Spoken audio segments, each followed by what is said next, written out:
4 ମାସ ପରେ ସେତେବେଳକୁ ଶୁଭେନ୍ଦ୍ରର ସ୍ୱଗ୍ରାମରେ ଗ୍ରାମ୍ୟ ଲୋକଙ୍କର କଥା ସମ୍ପ୍ରସାରଣ କରିବାର ଅଦ୍ଭୁତ କ୍ଷମତା ହେତୁ କଥାଟା କେତେ ଭାବରେ ପ୍ରଚାରିତ ହୋଇଯାଇଛି।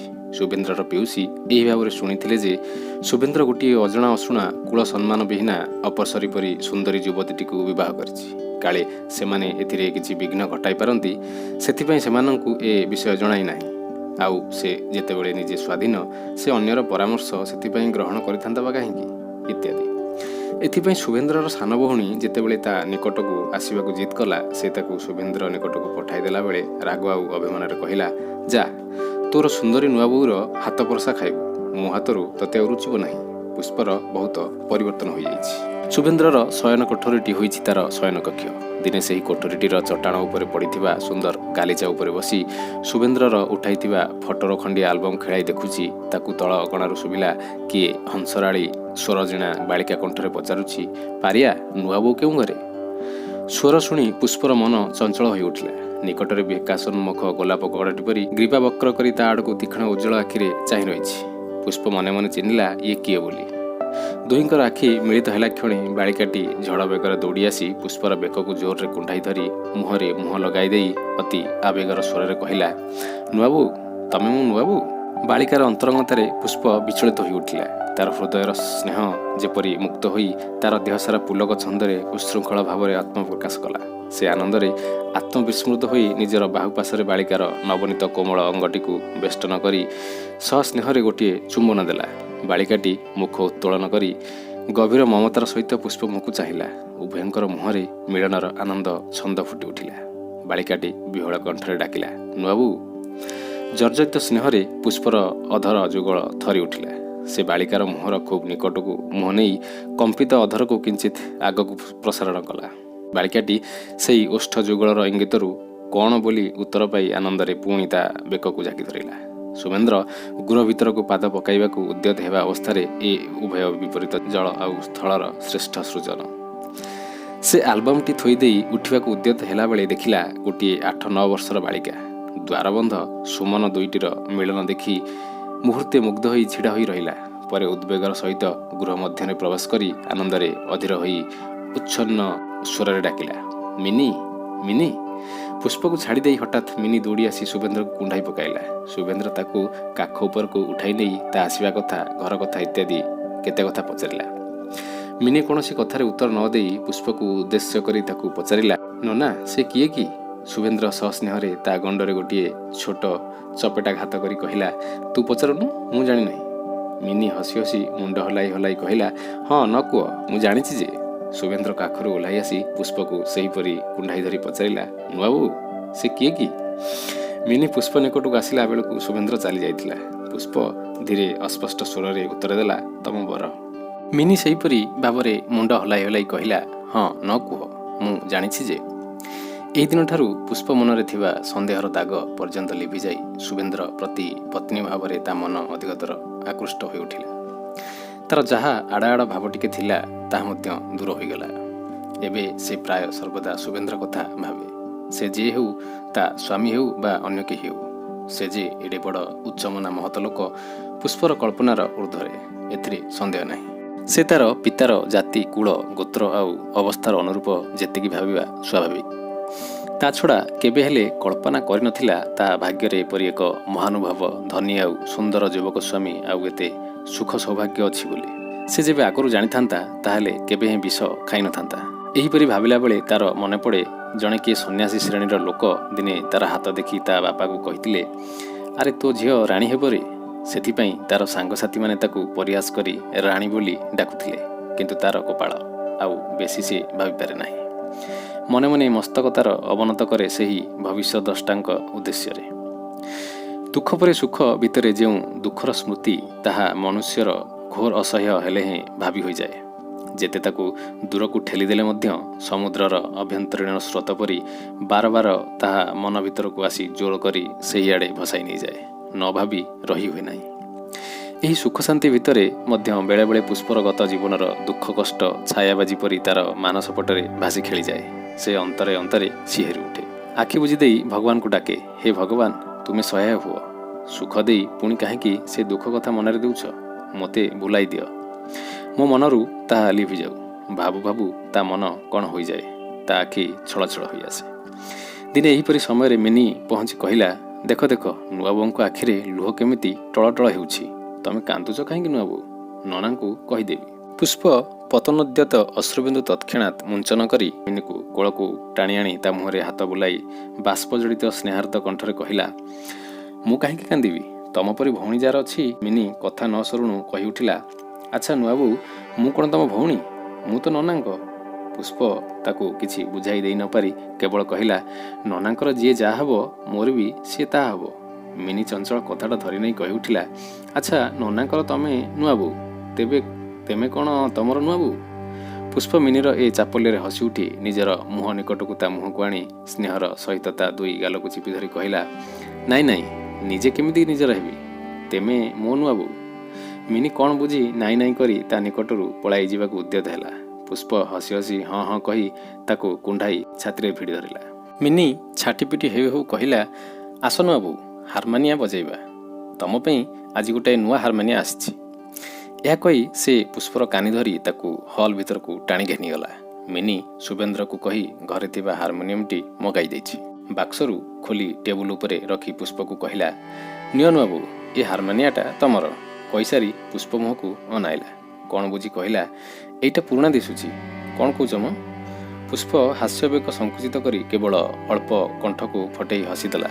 ମିନି ଇଷତ୍ ରାଗି ଯାଇ ବେଶୀ ଅଭିଜ୍ଞତା ଥିଲା ଭଳି କହିଲା, ଏଇଟା ଅପେକ୍ଷା ଖୁବ୍ ଭଲ। ତମେ କ'ଣ ଜାଣିବ? ମିନିର କଥା କହିବାର ଢଙ୍ଗ ଦେଖି ପୁଷ୍ପ ନ ହସି ରହିପାରିଲା ନାହିଁ। ମିନି ନିକିତି କଣ୍ଟାକୁ ଚାହିଁଲା ଭଳି ମୁହୂର୍ତ୍ତେ ଦୁଇ ହାରମୋନିୟମକୁ ଅନାଇ କ'ଣ ଭାବି କହିଲା, ଆଚ୍ଛା ହଉ, ତାହେଲେ ଏଇଟା ତମର, ଏଇଟା ମୋର। କହି ପୁରୁଣା ହାରମୋନିୟମଟି ଉପରେ ଆଦର କରି ହାତ ବୁଲେଇ ନେଲା। ନିଜର କ୍ଷୁର୍ଣ୍ଣତାକୁ ଲୁଚାଇବା ପାଇଁ ବସିପଡ଼ି ଦୁଇ ତିନିଟା ପରଦାକୁ ଆଙ୍ଗୁଳି ଆଗରେ ଚାପି ଧରିବାରୁ ପରଦା ଗୁଡ଼ିକ ଯେପରି ଅନିଚ୍ଛାରେ ମିନିର ମନୋଭାବକୁ ସମର୍ଥନ କରି ଭେଁ ଭେଁ ସ୍ୱରରେ ଚିତ୍କାର କରି ଉଠିଲେ। ମିନି ହାତ ଛାଡ଼ି ଦେଇ ହାରମୋନିୟମ ଉପରେ ଦୃଷ୍ଟି ରଖି କିଞ୍ଚିତ୍ ଦମିତ ଗମ୍ଭୀର କଣ୍ଠରେ ବେକକୁ ହଲାଇ ହଲାଇ କହିଲା, ଘରେ ତ ମୁଁ ବରାବର ଏଇଟାକୁ ବଜାଏ। ମିନି ଏପରି ଅନାସକ୍ତ ଭାବରେ କଥାଟାକୁ କହିଲା ସତେ ଯେପରି ଅନ୍ୟ ହାରମୋନିୟମଟିରେ ତାର ଦାବି ନାହିଁ। ପୁଷ୍ପ ମିନିର ମନୋଭାବ ବୁଝିପାରି ତା ମୁହଁକୁ ବୁଲାଇ ଧରି ଓଠକୁ ହଲାଇ ଦେଇ କହିଲା, ମୋ ସୁନା ଭଉଣୀଟି ପରା, ତମେ ତାକୁ ବଜା। ମୁଁ ତ କିଛି ଜାଣିନାହିଁ, କ'ଣ ବଜେଇବି? ମିନି ଉଦ୍ବେଗର ସହିତ କହି ଉଠିଲା, ହଁ ତମେ ବଜେଇ ଜାଣ ନା? ସେଦିନ କେମିତି ମନକୁ ଗୋଟାଏ ସୁର ପକାଇଦେଲ। କ'ଣ ତ ଓ ହଁ, ମନସିଜି ମନ ମୋହନ ଘନ ଶ୍ୟାମ ସୁନ୍ଦରରେ ସଜନୀ। ମିନି ସୁର ଧରି ମନେ ପକାଇ ଦେଇ କହିଲା, ନନା କହୁଥିଲେ ଖୁବ୍ ଭଲ ଶୁଭୁଥିଲା ବୋଲି। ଆଚ୍ଛା ନୂଆବୋଉ, ତମକୁ ସେ ଗୀତ ସବୁଯାକ ଆସେ? ନନା ପଚାରୁଥିଲେ। ପୁଷ୍ପ ଜିଭ କାମୁଡ଼ି ପକାଇ ଦୁଇ ପାପୁଲିରେ ମୁହଁ ଲୁଚାଇବାକୁ ଚେଷ୍ଟା କରୁ କରୁ କହିଲା, ମିଛ କଥା, ନନା କ'ଣ ଥିଲେ କି? କୁଆଡ଼େ ଯାଇଥିଲେ ପରା। ମିନି ତାର ଛୋଟ ଓଷ୍ଠ ଯୁଗଳ ଲମ୍ବମାନ କରି କହିଲା, ଆଉ ଭାରି ସତେଇ, ସେ ଘରେ ଶୋଇକରି କ'ଣ ପଢ଼ୁଥିଲେ। ମୁଁ ଗଲାଠୁ ପଚାରିଲେ। ମିନିର ମୁଖଭଙ୍ଗୀ ଦେଖି ପୁଷ୍ପ ସ୍ନେହାବେଗରେ ତାକୁ କୋଳକୁ ଟାଣି ଆଣି ତା ମୁହଁ ଉପରେ ନିଜର ମୁହଁ ବୁଲାଇ ନେଲା। ମିନି ପରି ଛୋଟ ନଣନ୍ଦ ନିକଟରେ ନୂଆବୋଉ ଯେ କେତେ ବଡ଼ ପଦାର୍ଥ ତାହା କେବଳ ସେହି ମିନି ଭଳି ନଣନ୍ଦମାନେ ହିଁ ବୁଝିବେ। ବଡ଼ ବଡ଼ କୁଟିଳା ଜଟିଳାମାନେ ସେଥିରୁ କିଛି ପାଇବେ ନାହିଁ। ମିନି ତା ନୂଆବୋଉକୁ ପାଇ ତାହାରି ଭିତରେ ବିଭୋଳ ଥିଲା। ତାର ସୁନାରୂପା କଥା ଭାବିବାକୁ ଅବସର ନଥିଲା। ଦିନେ ଦୁହେଁ ବସି ଫୁଲ ଗୁନ୍ଥୁଥିଲା ବେଳେ ମିନି ପୁଷ୍ପ ହାତକୁ ଲକ୍ଷ୍ୟ କରି କହିଲା, ନୂଆବୋଉ, ତମେ ଖାଲି କାଚ ଚୁଡ଼ି ନାଇଛ କାହିଁକି? ଫୁଲ ଗୁନ୍ଥୁ ଗୁନ୍ଥୁ ବୁଝିପାରି ପୁଷ୍ପ କହିଲା, ସେମିତି ଖୁସିରେ। ମିନି ହାତକୁ ଅବଲୟ କରି କହିଲା, ଖୁସିରେ ନା ଇଏ ଗୋଟାଏ ଫ୍ୟାସନ୍? ପୁଷ୍ପ ଜାଣିଛି ଯେ ଚିକିତ୍ସାର ସୁବିଧା ପାଇଁ ତା ଗହଣା ଗୁଡ଼ିକ ତା ଦେହରୁ କାଢ଼ି ରଖାଯାଇଛି। ଏ ପର୍ଯ୍ୟନ୍ତ କାହିଁକି ଯେ ତାକୁ ଗହଣା ପିନ୍ଧିବାକୁ ଦିଆଯାଇ ନାହିଁ ସେ ନିଜେ ମଧ୍ୟ କିଛି ବୁଝି ନାହିଁ। ସେଥିପାଇଁ କଥାଟାକୁ ଚାପି ଦେବାକୁ ପରିହାସରେ ଟିକେ ମିନିର ନାକଟିକୁ ଟାଣି ଦେଇ ଗୋଟିଏ ଫୁଲ ମିନିକୁ ଦେଖାଇ କହିଲା, ଦେଖ ଏ ଫୁଲଟି ଯେମିତି ତମ ମୁହଁଟି ଠିକ୍ ସେମିତି। ମିନି ଟିକେ ଦୁଃଖିତ ହୋଇ ଗଣ୍ଡକୁ ବେକରେ ଯାକି ମୁଣ୍ଡକୁ ଏପାକ ସେପାକ କରି ଓଠକୁ ଲମ୍ବାଇ କହିଲା, ଆଉ ମୋ ମୁହଁ କୁଆଡ଼େ ଏମିତି ହେଇଥିବ?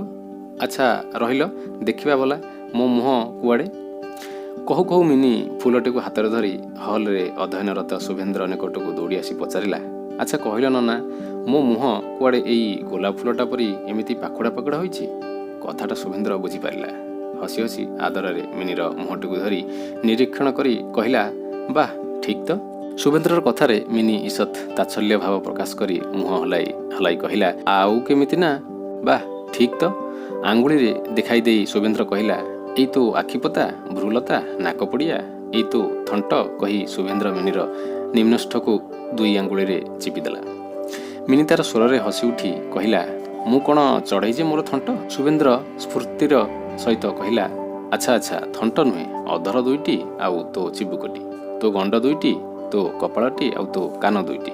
କହି ଶୁଭେନ୍ଦ୍ର ଇଷତ୍ ମିନିର କାନକୁ ହଲାଇ ଦେଇ କହିଲା, ବୁଝିଲୁ, ଏସବୁ ଗୋଟିଏ ଗୋଟିଏ ପାଖୁଡ଼ା, ସବୁଯାକ ମୁହଁଟି ଗୋଟିଏ ଗୋଲାପ ଫୁଲ। ମିନି କ'ଣ ବୁଝି ପଚାରିଲା, ଆଉ ମୋ ବାଳ ଛାଡ଼ିଗଲ ଯେ? ଶୁଭେନ୍ଦ୍ର ହସି ଉଠି ମିନି ମୁଣ୍ଡରେ ହାତ ବୁଲାଇ ଦେଇ କହିଲା, ଇଏ ହେଉଛି ଫୁଲର ବୃନ୍ତକୁଣ୍ଡ। ମିନି ପଚାରିଲା, ବୃନ୍ତକୁଣ୍ଡ କ'ଣ ନନା? ଶୁଭେନ୍ଦ୍ର ଫୁଲଟିକୁ ଦେଖାଇ ବୁଝାଇଦେଲା। ବେଣୀଟିକୁ ଧରି ହଲାଇ ଦେଇ କହିଲା, ଆଉ ଏଇଟି ଫୁଲର ଡେମ୍ଫ, ବୁଝିଲୁ। ମିନି କ'ଣ ବୁଝି ବେଣୀ ହଲାଇ ହଲାଇ ଯାଉ ଯାଉ ଦ୍ୱାରବନ୍ଧ ନିକଟରୁ ଫେରିଆସି ହଂସ ପରି ଖଣ୍ଡିତ କଣ୍ଠରେ କହି ଉଠିଲା, ନନା, ନୂଆ ବୋଉ ଖାଲି କାଚଗୁଡ଼ା ପିନ୍ଧିଛନ୍ତି। ମୁଁ କହିଲାଠୁ ସେ କହୁଛନ୍ତି ଏମିତି ଖୁସିରେ। ମୁଁ କହିଲି, ଖୁସି ନା ସେ ଗୋଟେ ଫ୍ୟାସନ୍? ଆଚ୍ଛା ନନା, କହିଲ ମୋ କଥା ଠିକ୍ ନା ତାଙ୍କ କଥା ଠିକ୍? ଶୁଭେନ୍ଦ୍ର ପ୍ରଗଳ୍ଭା ଭଗ୍ନୀର କଥାରେ ହସି ଉଠିଲା, କହିଲା, ତୋ କଥା ଠିକ୍। ମିନି ମୁଣ୍ଡ ହଲାଇ ହଲାଇ ଆନନ୍ଦରେ ବାୟୁବେଗରେ ସେଠାରୁ ଚାଲିଗଲା। ପୁଷ୍ପର ସୌନ୍ଦର୍ଯ୍ୟରେ ଏପରି ଗୋଟିଏ ଅପ୍ରକାଶ୍ୟ ମାଦକତା ଅଛି, ଯାହା ଆଖିକୁ ଓ ଅନ୍ତରକୁ କେବଳ ଦୂରରୁ ଦୂରରୁ ଭସାଇ ନେଇଯାଏ, ପୁଷ୍ପର ଦେହ ଉପରେ ଆବଦ୍ଧ କରି ରଖେ ନାହିଁ। ସେଥିପାଇଁ ଶୁଭେନ୍ଦ୍ର ଅଳଙ୍କାରର ଅଭାବ ତା ଦେହରେ କେବେ ଅନୁଭବ କରିନାହିଁ। ଆଜି ମିନିର କଥାରେ ହଠାତ୍ ତାର ସେ ଚକ୍ଷୁ ଖୋଲିଗଲା। ସେ ସଙ୍ଗେ ସଙ୍ଗେ ଗୋଟିଏ ସେଟ୍ ସୁନ୍ଦର ଗହଣା ପାଇଁ ତାର ଜଣେ ପରିଚିତ ଅଳଙ୍କାର ଦୋକାନୀ ନିକଟକୁ ଲେଖିଦେଲା।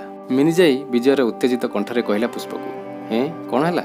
ନନା କହିଲେ ମୋ କଥା ଠିକ୍, ସେ ଗୋଟାଏ ଫ୍ୟାସନ୍। ପୁଷ୍ପ ଫୁଲ ଗୁନ୍ଥୁ ଗୁନ୍ଥୁ ହସି ହସି କହିଲା, ହଁ, ନନା ଯେତେବେଳେ ତମ କଥା ଠିକ୍ ନ ହେଇ ଆଉ କ'ଣ ମୋର ହେବ? ଏ କଥାରେ ମିନି ଅପମାନ ବୋଧ କଲା ପରି ଇଷତ୍ ଉଷ୍ମ କଣ୍ଠରେ କହି ପକାଇଲା, କାହିଁକି ନନା, କାହିଁକି ମୋର ହେବେ, ତମର ହେଉନାହାନ୍ତି? ପୁଷ୍ପ ସହାସ୍ୟ କୌତୁକରେ କହିଲା, ହଁ, ସେଦିନ ତ ମୁଁ ସେଇଆ କହୁଥିଲି, ତମେ ମୋ ନୂଆ ବୋଉ ଆଉ ସିଏ ମୋ ନନା, ତମେ ଚିଡ଼ୁଥିଲ କାହିଁକି? ମିନି ମୁହଁକୁ ଭୁଙ୍ଗୁଡ଼ା କରି କହିଲା, ମୁଁ କାହିଁକି ନୂଆ ବୋଉ ହେବି? ତମେ ତ ମୋ ନୂଆ ବୋଉ। ପୁଷ୍ପ କହିଲା, ସେଇପରି, ମୁଁ କ'ଣ ମନା କରୁଛି କି? ମିନି ଠିକ୍ ପୁଷ୍ପକୁ ନକଲ କଲା ପରି କହିଲା, ମୁଁ କ'ଣ ମନା କରୁଛି କି? ଉଚ୍ଛ୍ୱସିତ ଭାବରେ ପୁଷ୍ପ ହସି ଉଠି, ହେଇଲୋ ମୋ ନୂଆ ବୋଉ କହୁ କହୁ ମିନିକୁ କୋଳକୁ ଘେନି ଆସିଲା। ମିନି ଆସିଲା ଦିନଠାରୁ ପୁଷ୍ପ ତା ସହିତ କ୍ରୀଡ଼ା କୌତୁକରେ ସମୟ କଟାଇ ଦେଉଛି। ଶୁଭେନ୍ଦ୍ର ପ୍ରତି ଲକ୍ଷ୍ୟ ରଖି ମଧ୍ୟ ରଖୁନାହିଁ। ପୁଷ୍ପ ମିନି ପରି ନଣନ୍ଦଟିଏ ପାଇ ମହାଆନନ୍ଦ, ମିନି ପୁଷ୍ପ ପରି ନୂଆ ବୋଉଟିଏ ପାଇ ମହାଆନନ୍ଦ। କେହି କାହାଠାରୁ କୌଣସି ପ୍ରତିଦାନର ଆଶା ରଖନ୍ତି ନାହିଁ, କେବଳ ପରସ୍ପର ସାହଚର୍ଯ୍ୟ ହିଁ ସେମାନଙ୍କର ବିନିମୟ ହୁଏ। ମିନି ବସି ଲେଖେ ପଢ଼େ, ପୁଷ୍ପ ବହି ଖେଳାଏ। ଦିନେ ମିନି ବସି ସ୍ଲେଟରେ ଲେଖୁ ଲେଖୁ କ'ଣ ଭାବି ପୁଷ୍ପକୁ ପଚାରିଲା, ତମେ ନୂଆ ବୋଉ ପିଲାଦିନେ ତ ଭାରି ମାଡ଼ ଖାଇଥିବ? ମିନିର ଏକଥା ଶୁଣି ହସି ଉଠିଲେ ହେଁ ହଠାତ୍ ପୁଷ୍ପର ମନେ ପଡ଼ିଲା ତା ସାବତ ମା କଥା। ବିନା ଦୋଷରେ ସେ ତାକୁ କେତେ ପ୍ରହାର କରିଛି, କିନ୍ତୁ ମନ କଥା ମନରେ ରଖି ହସି କରି ପଚାରିଲା, କାହିଁକି ମୁଁ? ମିନି କହିଲା, ଆଉ ତେମେ ପାଠ ପଢ଼ିନ ଯେ? ଯିଏ ପାଠ ନ ପଢ଼େ ସେ ତ ନିଶ୍ଚୟ ମାଡ଼ ଖାଏ। ବୋଉ ମେଙ୍କି ଦେଇକି ମାରେ, ଆଉ ଚଞ୍ଚଳା ବୋଉ ଚଞ୍ଚଳା ପିଠିରେ ଖାଲି ଗୁମ୍ ଗୁମ୍ ନଦୀ ପକାଏ। ପୁଷ୍ପ ତାର ଉଦ୍ୟତ ହସକୁ ଜୋରରେ ଅଟକାଇ ରଖି ପଚାରିଲା, ଆଉ ତମେ ଖାଲି ବାକି ରହିଗଲ, ନୁହେଁ? ମିନି ଅଧର 2ଟିକୁ ପୁରୋଗତି କରି କହିଲା, ମୋର କ'ଣ ବୋଉ ଅଛି କି ମୋତେ ମାରିବ?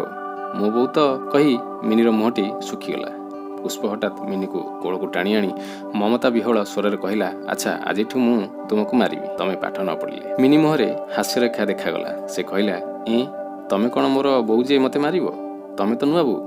ହସି ହସି କହିଲା ପୁଷ୍ପ, ଏଇକ୍ଷଣି ସିନା ନୂଆ ବୋଉ ଅଛି, ଦିନେ ତ ପୁରୁଣା ହେବି, ପୁରୁଣା ହେଲେ ନୂଆଟା କଟିଯିବ, ଖାଲି ହେବି ବୋଉ।